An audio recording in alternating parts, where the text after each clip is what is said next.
Welcome, everyone. As you begin to settle, you can set aside all distractions. Make sure your cell phone is off for today's practice. Grateful to see you once again, and it's always nice for people to write where you're coming from in the chat box so people can see the diversity of place being represented in this group.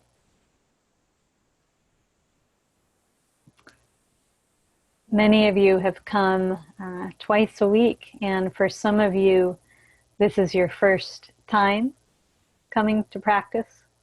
And so I would simply invite you to find a really comfortable place to be. The format is that we will move into a centering and guided meditation, and then we'll open the space for group discussion, whatever questions are in your heart today. And so as I look in the chat box, I see people here from Virginia, Florida, San Diego, and San Francisco, Los Angeles.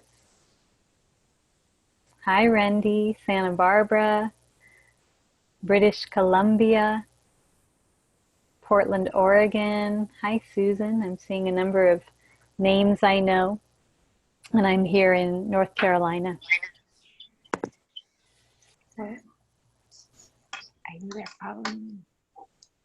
So I'm hearing a little bit of background noise. Let's make sure that everyone has your self on quiet mode. I see India, I see Puerto Rico.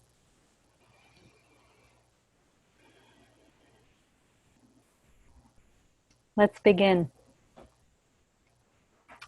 So I invite you to find the most kind and easeful physical position you can today.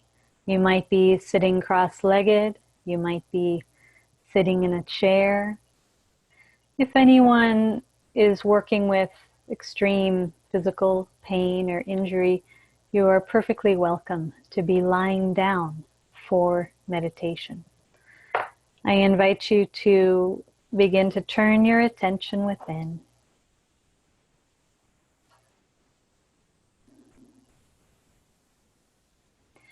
And to notice what is here for you in the mirror of stillness today.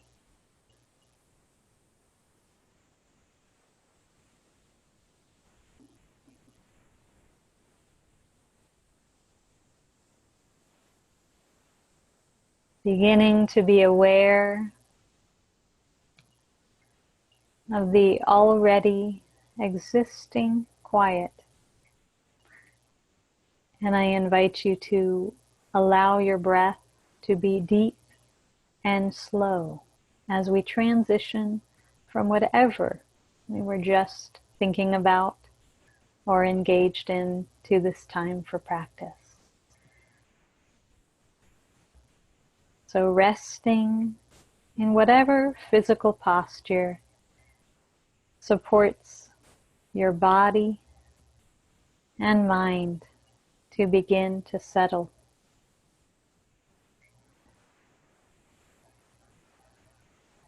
Breathing deeply,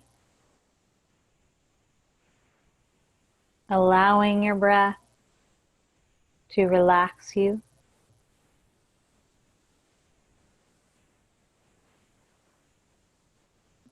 And as your breath returns to its natural rhythm,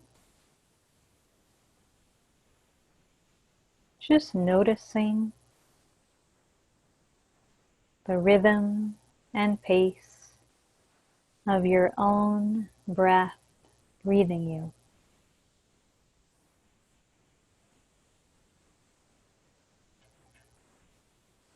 As we begin our meditation today, I want to invoke the spirit and practice of beginner's mind, one of the most transformative and foundational teachings of Zen, acknowledging that each and every moment of our lives is fresh, is new. Acknowledging that we can meet every single moment, and this is certainly something we are cultivating in sitting meditation, with pure openness, receptivity,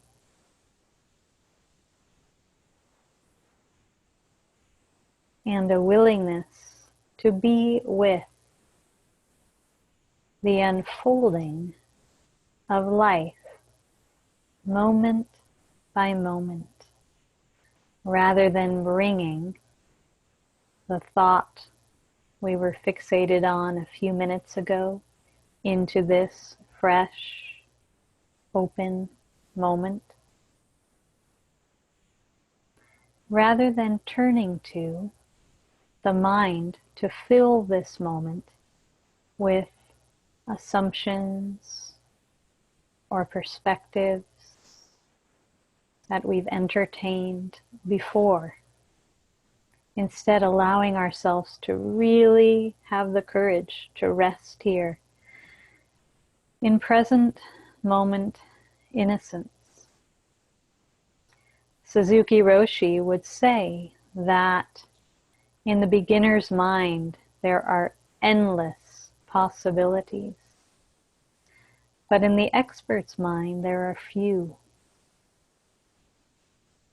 And while the dominant paradigm tends to prioritize and fetishize the expert, the notion of knowing and having something to present and jumping to conclusion, there is tremendous wisdom for all of us in the teaching through Zen of emptying, of resting instead in beginner's mind, which is also learning to rest in the place of not knowing.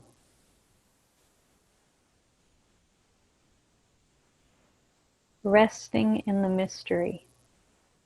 So, as we meditate together today,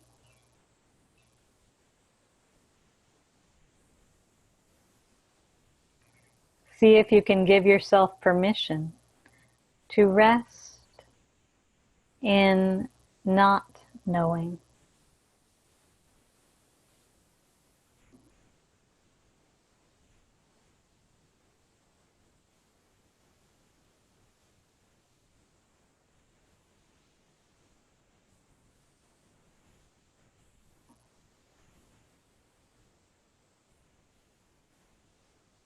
Rather than leaning in to the moment or filling the moment,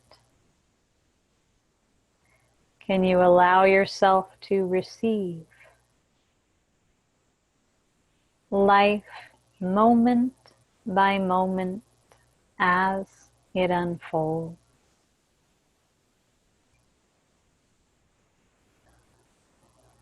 So perhaps invite your body to soften a bit.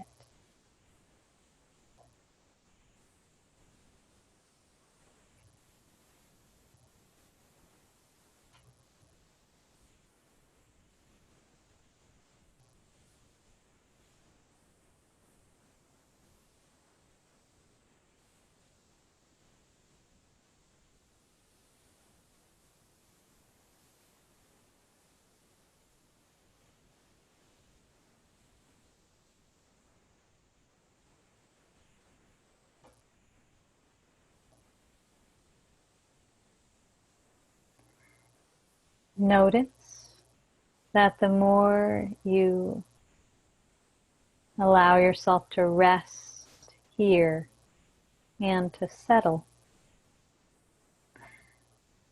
the more the orifice of your attention can expand moment by moment.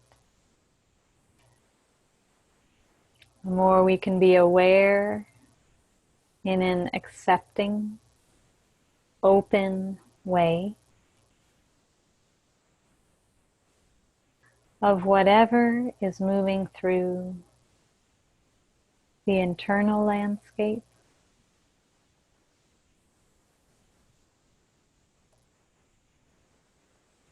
the outer landscape,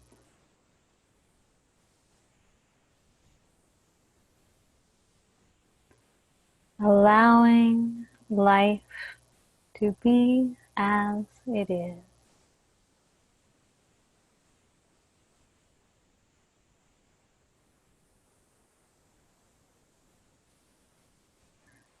Allowing yourself to be intimate with life as it unfolds.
Being aware of awareness itself.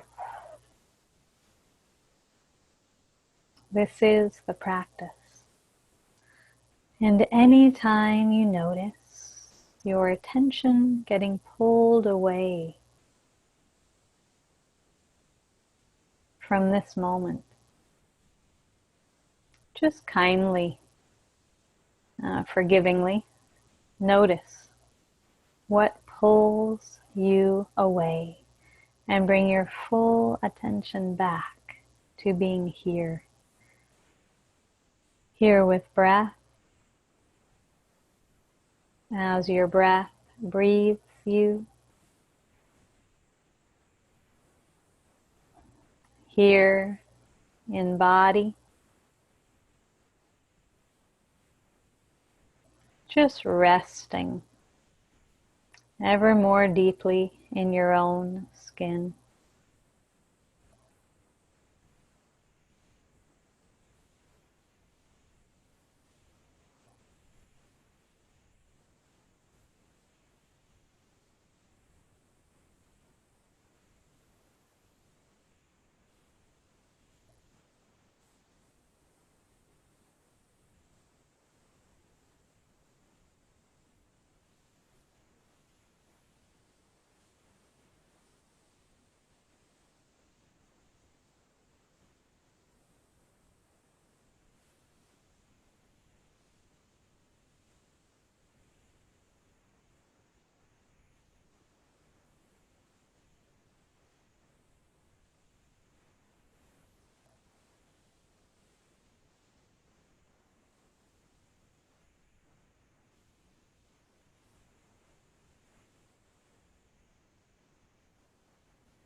Allow yourself to empty.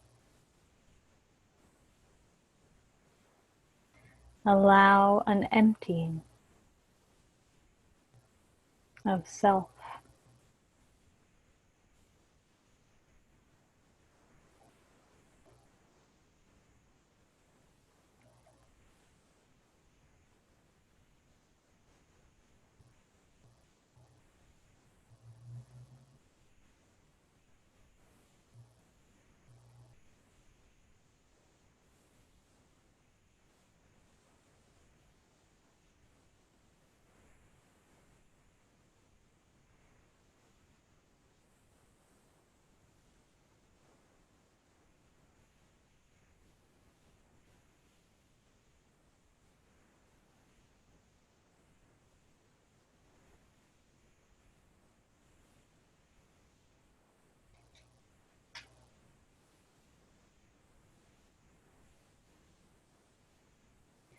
remembering the teaching of beginner's mind.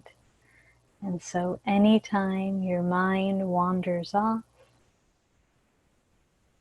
anytime you become entangled in judgment or story,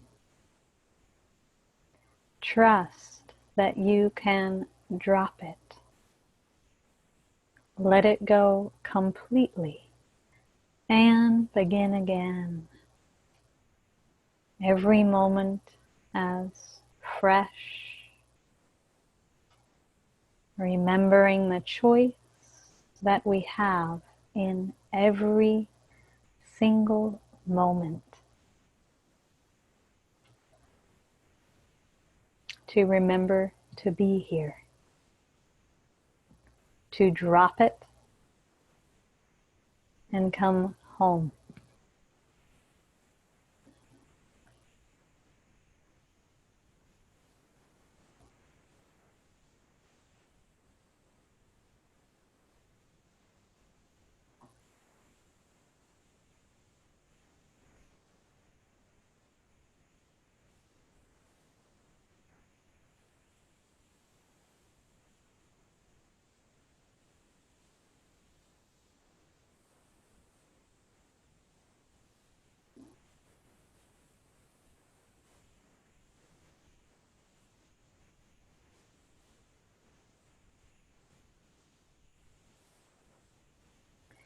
Through practice, you can cultivate a disciplined and endearing relationship to your own stories, to your own mind.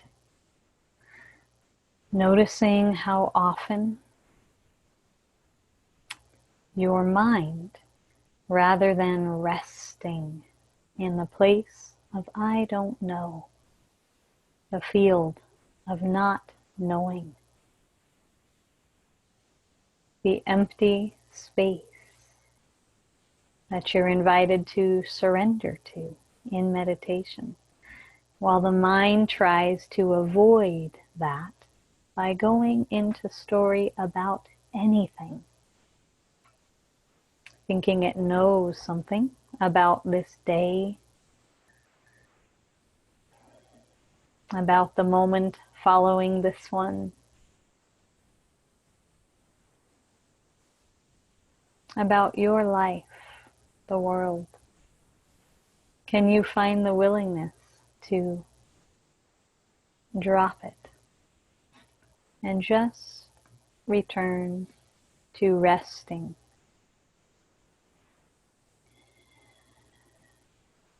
Beginner's mind, the peaceful refuge of not knowing.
Just noticing where your attention is right now, and gently but firmly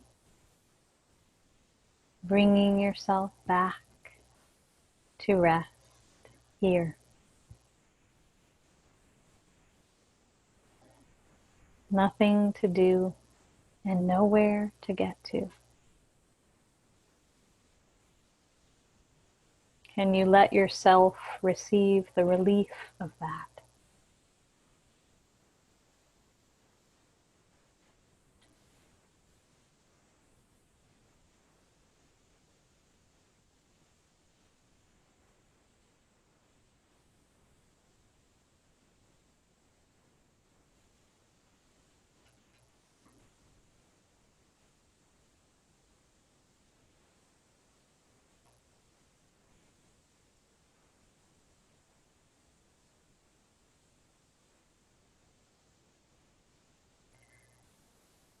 Gently now, allow your breath to deepen. And as you take in a few deep, full body breaths, just see if you can breathe into the front, the back, the sides of your body.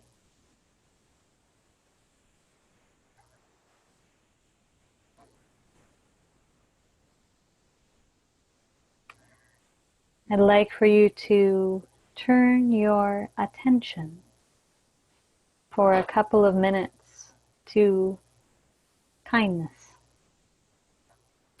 Just notice on this particular day, in this fresh moment, what part of you most needs kindness, the reminder of compassion, the reminder that everything is okay.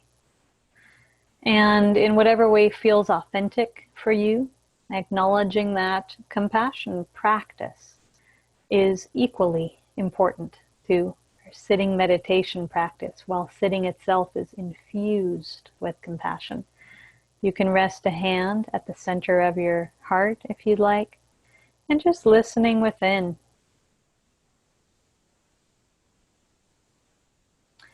Notice what expression of compassion, of care, you want to offer yourself today.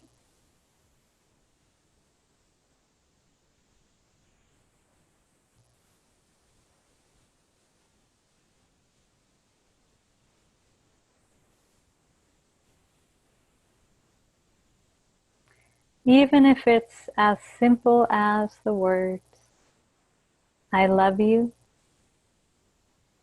keep going.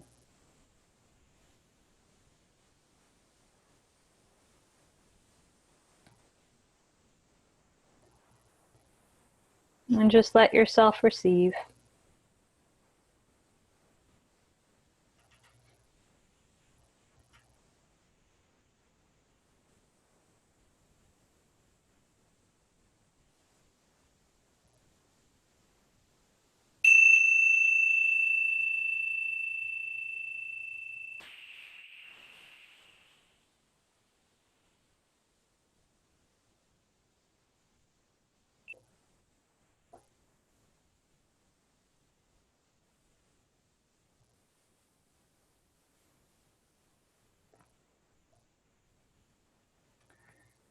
And so as you gently open your eyes and feel free to shift your position in whatever way is authentic for you right now, the encouragement is to really rest here in deep listening. So a continuation of our meditation as we open the field for questions, inquiry. And so just listening within to yourself. Notice if there are any questions, any curiosities about practice, about deepening your practice?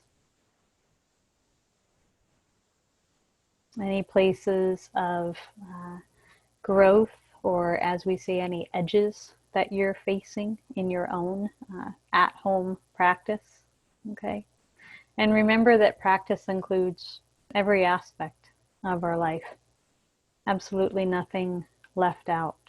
The simplicity and depth of these teachings offers medicine for every single part of us and every aspect of life.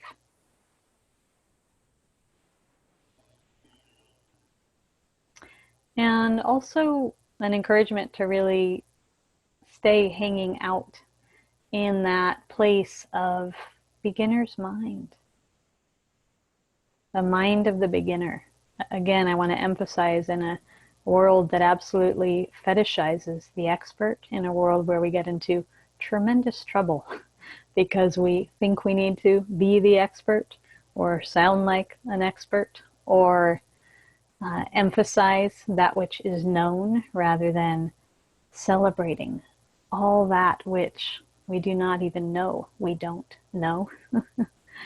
There's great freedom in relaxing into, again, I want to emphasize, the openness and innocence, the profound receptivity and curiosity of beginner, moment by moment. And this also allows us to remember when we get caught in the field of judgment, when we fall down, and that we can get right back up, that every moment is fresh, that we can let go and begin again. How kind. How kind. So, Sarah or Lauren, whoever would like to read questions today, I believe we have our first question in the chat box, and people can put your questions in either the chat box or the Q&A. Okay, both work. This first question. I have Parkinson's and I have a tremor, and it's hard for me to not focus on it when I meditate. Mm-hmm. Can you share tips for me and maybe anyone who experiences things in their physical bodies that might be distracting during meditation? Yeah, this is a great question, and I really appreciate that you asked this. For something like what you're describing, a tremor in your body, and then what can happen is your whole attention can go to that tremor and it's a distraction instead of it being part of your meditation. I want to offer that it's possible to allow that tremor to be there, and then also to sort of actively notice as much as you can about what else is also alive in the internal and external landscape in that moment. So what happens is our attention zeroes in and focuses on a teeny tiny dot. It could be something from an illness, such as what you're describing. It can be a thought that suddenly gets all of our attention. Oh my gosh, that thing that I said yesterday is being replayed over and over and over. It can be just a place of pain in the body or an emotion. It can even be a sound. How many times have I heard from meditators who believe they cannot find peace if someone is using a leaf blower outside, okay? So the encouragement is to allow your attention to also include this too, this too, this too. And so even right now, as people are listening, I really want for you to bring awareness to your body's relationship with gravity and the points of contact between your body and the world around you. That means perhaps the touch of air on your skin, and I'm sitting in a chair today, so my feet planted on the earth beneath me, the point of contact between my clothing and my skin. What happens in meditation is that we're invited to drop from a single pointed focus to open awareness. Really, it's the unifying field of just being present here with everything. And so this, our conditioned mind, tends to be really focused and so loud that we can't hear anything else. But when we drop down deeper, deeper, deeper, we can hear all that exists in a much more quiet vibration that ranges from being able to hear the still small voice within to subtle sound and vibration in the space you're in, to a felt sense of what is even outside and beyond the walls of the room you're in. All of that becomes available through our attunement. So the final thing I want to say to the person who asked this question is compassion, a lot of self-compassion. So rather than turning it into a darn, my attention went here again to this tremor, really with as much love and tenderness as you can, meeting the one who has this tremor and whose attention goes to it with absolute okayness, absolute acceptance, okay? That's a really useful question for people, so thank you. And I know we have a number of questions in the chat box, so who's next? Let's do that. Hi, you've spoken before about your own sacred movement practice. I'd love it if you could share more about that. Thank you. Sure. It's interesting. A number of people have been asking about this lately, and I've had a conversation with my husband about, is there a way that we could begin offering movement practice in addition to the sitting meditation practice? And it's tricky because when I'm leading retreat and there's a whole group of us together, many of you have been on retreat with me, there's incredible magic that occurs through doing conscious movement practice together. So it's a little more limiting in this forum, but I'm still sitting with the idea. But a few basics. One is just for people to know there is no real duality that says we can only remember who we really are through stillness. We can remember through stillness. This is an incredible pathway for going beyond the confines and the habit pattern of the conditioned mind and remembering the vastness and vibrant aliveness of who we are. So is movement practice. Bringing similar intentions to our sitting practice to, in my case, it's dance. So it means putting on music, perhaps setting the timer for a period of time, or similar to how you would have a period of time that you meditate, and anchoring in breath, anchoring in feet on the ground, having these anchors, breath, feet, and your listening capacity to sound be what allows you to focus completely on the moment, and then to let yourself dance, to let yourself move. The reason I often don't even use the word dance is that people have so many bizarre and conditioned connotations with dance that include needing to perform, needing to dance sexy, needing to dance right and not wrong, needing to be a good dancer. You know, our body loves the freedom of movement and the ability to be listened to. So letting your body move, not your mind, move your body, okay, which is what sometimes people do. So it's another practice of anchoring in the present and letting yourself just dance. And to go further, noticing moment by moment with eyes like a hawk when you get pulled into some story, either judging how you're moving or some story, efforting in your moving, some narrative. And again and again and again, just like I encourage you in this practice, dropping it, and coming back to beginner's mind, back to the movement itself. We are letting ourselves in any meditative practice completely find freedom from the narrative of our conditioned mind. This requires discipline, folks. So many people here enjoy dancing, and there are so many forms of dancing, but when you add to it the discipline of a practice, and something that helps us to find freedom from this and inform how we are in our lives, that's a transformational form of movement, okay? So great question, and we'll see. Maybe I will find it in me to offer something online as well. Okay, the next question. Mm-hmm. Are there specific ways, tools we can employ to move forward and be in beginner's mind when we are feeling particularly frustrated with not being good at something or feeling frustrated with uncertainty? Yes, yes, absolutely. It's a great question.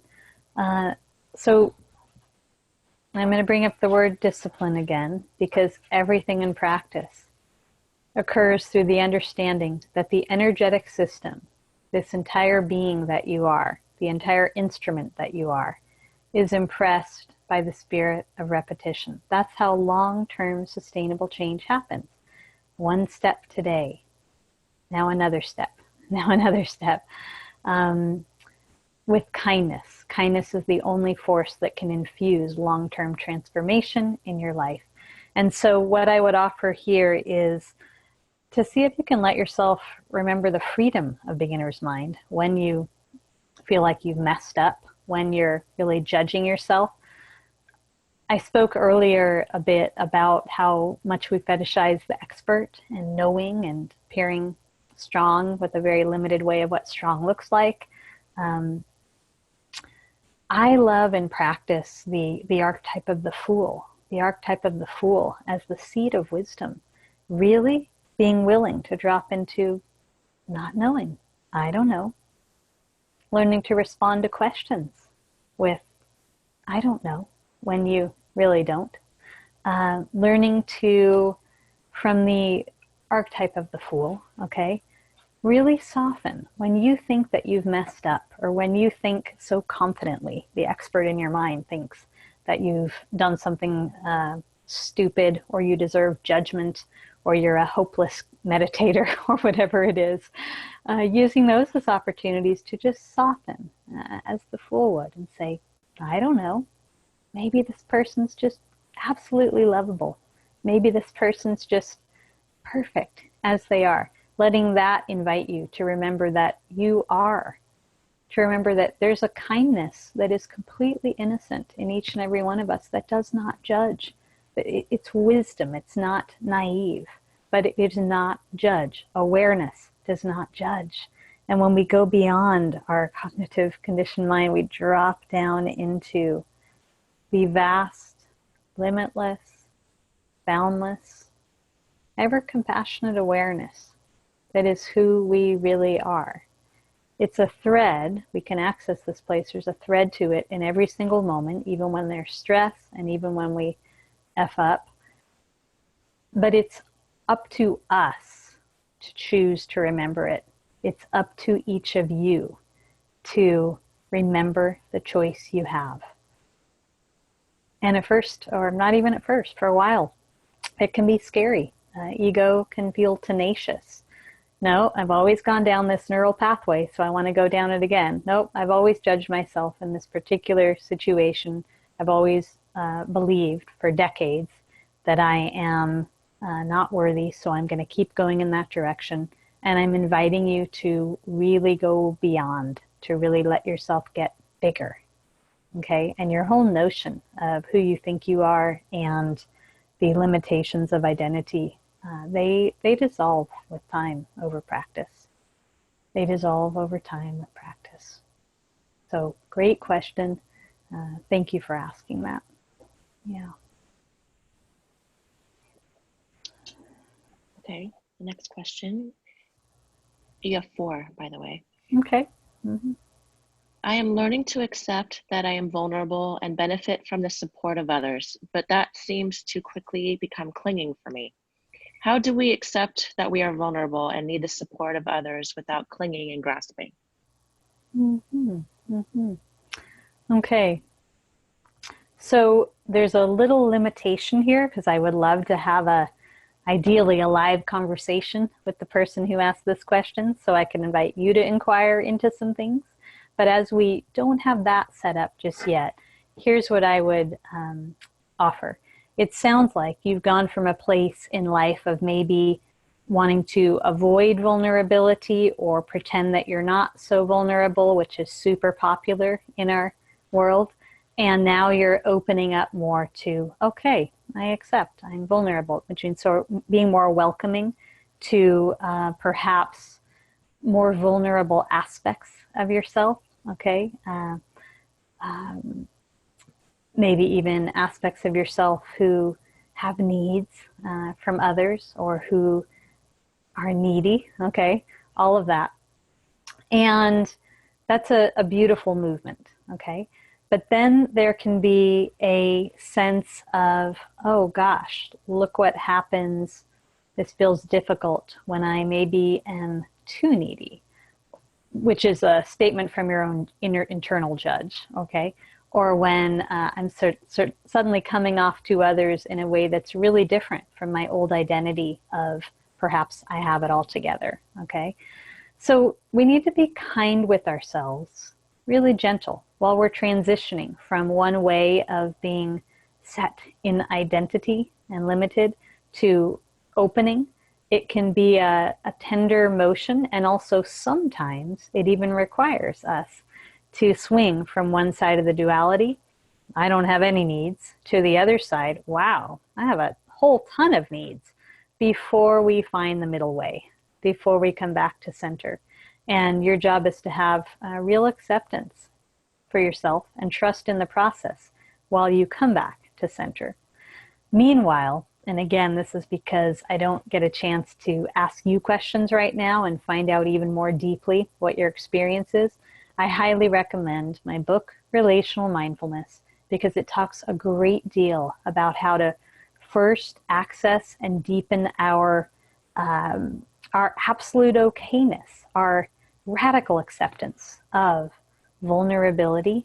As human beings, we are vulnerable. And then to see the strength in vulnerability and to learn how to engage, to learn how to speak, to learn how to communicate and relate with others through vulnerability as a strength. So there is no longer any aspect of your being that is seeing it as a weakness. It's not. But it also requires you to develop some skills. Okay? So if you haven't read Relational Mindfulness, now would be a good time. Yeah, yeah. And for anyone who's part of a couple, next week, we begin a 3-week immersion. We meet twice a week for an hour and a half each time for couples on relational mindfulness. It's called Love, Relationship, Awakening. I'm on fire about these teachings. And it's also all recorded. So if anyone wants to participate and can't be there physically, just join us anyway. Yeah, yeah. Let's all pause for a minute and just connect with your breath. Just so we can really stay in the body of listening and really notice how each person's question impacts you personally, what it stirs in you. Be willing to be with that, okay? And so what other questions are emerging? Sometimes during meditation, I see random images pop up and my mind tends to want to investigate or focus on them. What should I do? Well, similar to what we were talking about with the person who named the tremor question, I wouldn't worry about it too much. I would invite yourself to each of those times. What we're noticing is when we get distracted, when our attention goes from being here with what is to focusing on one teeny tiny thing, even if it can seem like a huge big thing, as a distraction. And so we're all different. I come from a family of artists, and remember that when I first learned to meditate, the visual field itself was very distracting for me. For some people, sitting at a Zen monastery in front of a blank white wall was simple. For me, it was a place of all kinds of imagery. I've worked over the years with art and dreams as a pathway to exploring consciousness. And so the white wall could be very active. And it was not a problem. It was just my practice to learn to not get distracted there, to learn also to not go into any story there, Why is this happening to me and not to the other monks? What's wrong with me that I'm getting visually distracted? So we would meditate with our eyes gently open in a soft gaze. In meditation, you can use either eyes closed or open. But really, there's no problem here. It's simply, as I offered guidance to the earlier question asker, to notice what pulls you away, no judgment required, drop it, and come back here. Sure, sometimes there's interesting information that comes to us during meditation, but even there, we don't need to fixate on it. Let your body be porous. Let your awareness be open. Begin again. And what's the next inquiry for today? Conditioned mind says, something's wrong. There's not enough. There's something I have to do right now. Letting go of doing something is very hard when I get triggered into the something has to be done right now mindset. It feels so much like I'm choosing to stay in suffering by not doing something to relieve whatever is bothering me. Can you suggest another way to approach letting go of the need to do something? Sure.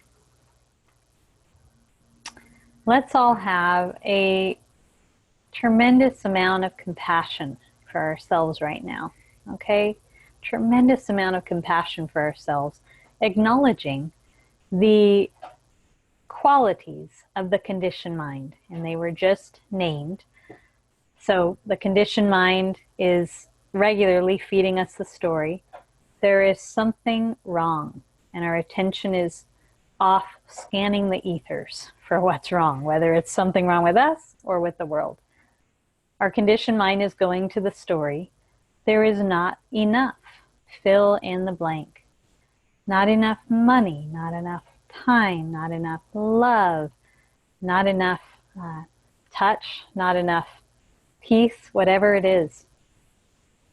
And our attention follows. And so we experience not enoughness rather than the reality of well-being and sufficiency in every moment that we are willing to be here for.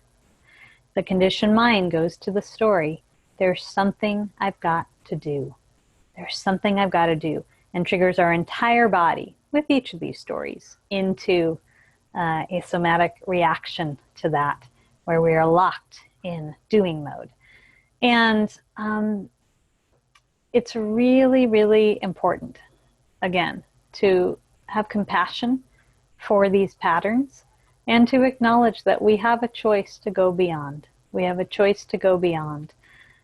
When we're sitting, and I always find it humorous that even in sitting meditation, when there's clearly nothing to do, you've committed to just being here for a period of time, the empty space, the spaciousness that is the entire motivation of our meditation, to greet and know ourselves and surrender into the spaciousness of awareness.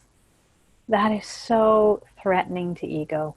It's so threatening to ego. So if you're having a hard time just sitting and softening into that place, please have great compassion. There's no mirror of ego. There's no affirmation of ego, of your separate self in that space. And so ego will do whatever it needs to do to try to kick and scream and resist, and it'll come up with all kinds of stories, or it'll just focus on that favorite story. There's something I gotta do. There's something I gotta do. And the second part of this teaching is this. I talk about this a lot in relational mindfulness, that every time our attention is going to something out there that's got to be changed and fixed, let's say a relational dynamic, and until that thing is cleared up, or until they change, I'm not going to be okay, or we're in a heated argument and it's them who needs to do something. The instruction is always to pause and turn our attention in here instead, and notice how what is going on is triggering us. notice what is happening within me through mind, emotion, physical body, and to gently and with curiosity investigate. All change comes from in here. Even change of outer circumstances is related to the level to which we are accepting or resisting. Okay? Seeing clearly or seeing through the lens of, and this is wrong. So be patient with yourself, and again and again and again, see if you can come back to the practice of nothing to do, nowhere to get to, nothing to strive for, meeting this too with love. And I'm going to emphasize that last part. So you're there and there's a part of you thinking there's something you really have to change out there, outside of yourself in this moment. Meeting your internal experience of that too with love. I want to emphasize that what I'm talking about is not in any way a spiritual bypass. Sometimes people ask this question of like, so does the more accepting that I become and the more I learn to attend within instead of out, does that foster resignation to what's going on in the world? Does it foster me just resigning when I witness something violent happening in front of me? Not at all, folks. Quite the opposite. The only chance that you have of finding skillful, powerful response to what is going on in our world and to whatever you witness and experience every day in your life is being centered. It all has to come from center. And this is a fierce practice, finding your center and living from center. So every teaching that's offered supports you in that. And that impacts how you engage with yourself and how you engage with all the shit in our world. Okay? There's no separation. To meet it from center. And that is another way of saying to meet it with love. But we can get sometimes really esoteric or confused about what love even means. That's another conversation. Yeah? Center. Here. Your best chance at seeing clearly. And seeing clearly does not involve seeing through a filter that is insistent that there's something wrong, insistent that there's something you've got to do right now, and insistent that there's not enough. So great question. All really good questions. And might I pause and ask how many questions we have left, just so I can make sure everyone gets responded to generously today? I only see one because the other one is a thank you. Okay. All right. Here's the last one. Yes. Quite a while ago, my husband and I practiced mindful meditation. I noticed that it greatly changed our communication with one another. We both were less reactive and were more grounded. Unfortunately, we both did not continue meditating for a long period of time. Now that I'm back to meditating, I see a difference in my life. I'm encouraging him to go online to hear your words. He's resistant. Any suggestions that you can give me to gently encourage him to meditate? Sure, and I'm sure this question is helpful to so many who are here today.